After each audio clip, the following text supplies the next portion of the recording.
The cave.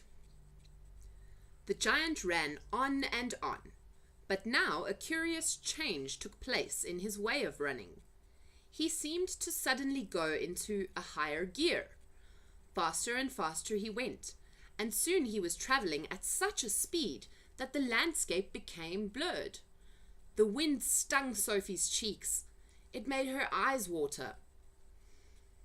It whipped her head back and whistled in her ears.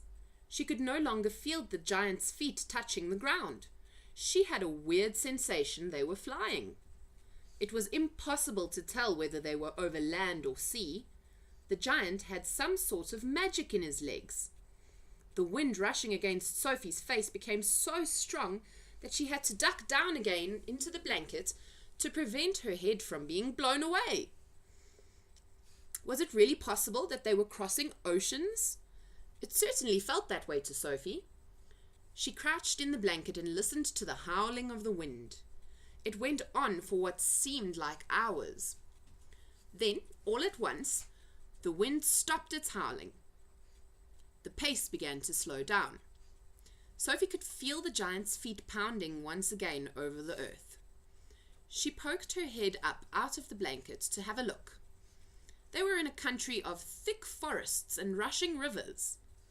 The giant had definitely slowed down and was now running more normally, although normal was a silly word to use to describe a galloping giant. He leaped over a dozen rivers. He went rattling through a great forest, then down into a valley and up over a range of hills as bare as concrete. And soon he was galloping over a desolate wasteland that was not quite of this earth. The ground was flat and pale yellow. Great lumps of blue rock were scattered around, and dead trees stood everywhere like skeletons. The moon had long since disappeared, and now the dawn was breaking. Sophie, still peering out from the blanket, saw suddenly ahead of her a great, craggy mountain. The mountain was dark blue, and all around it the sky was gushing and glistening with light. Bits of pale gold were flying among delicate frosty white flakes of cloud, and over to one side the rim of the morning sun was coming up, red as blood. Right beneath the mountain, the giant stopped. He was puffing mightily. His great chest was heaving in and out. He paused to catch his breath. Directly in front of them, lying against the side of the mountain, Sophie could see a massive round stone. It was as big as a house. The giant reached out and rolled the stone to one side as easily as if it had been a football. And now, where the stone had been, there appeared a vast black hole. The hole was so large, the giant didn't even have to duck his head as he went in. He strode into the black hole, still carrying Sophie in one hand, the trumpet and suitcase in the other.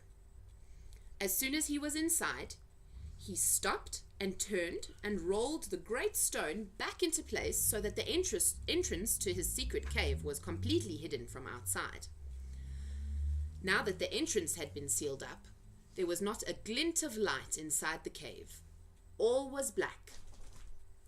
Sophie felt herself being lowered to the ground. Then the giant let go the blanket completely.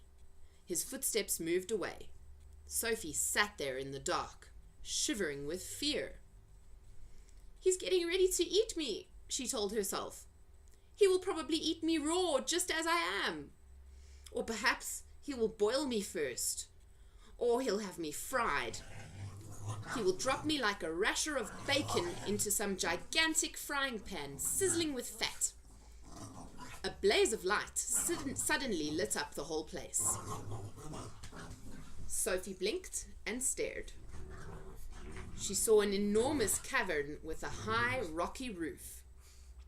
The walls on either side were lined with shelves, and on the shelves there stood row upon row of glass jars. There were jars everywhere. They were piled in the corners. They filled every nook and cranny of the cave. In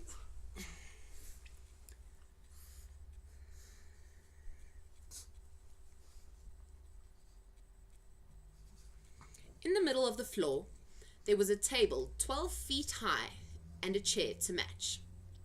The giant took off his black cloak and hung it against the wall.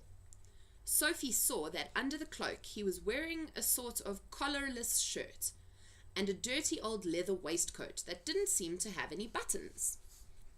His trousers were faded green and were far too short in the legs. On his bare feet, he was wearing a pair of ridiculous sandals that for some reason had holes cut along each side, with a large hole at the end where his toes stuck out. Sophie, crouching on the floor of the cave in her nightie, gazed back at him through thick steel-rimmed glasses. She was trembling like a leaf in the wind, and a finger of ice was running up and down the length of her spine. "Ha!" shouted the giant, walking forward and rubbing his hands together. "What has got here?" His booming voice rolled around the walls of the cave like a burst of thunder.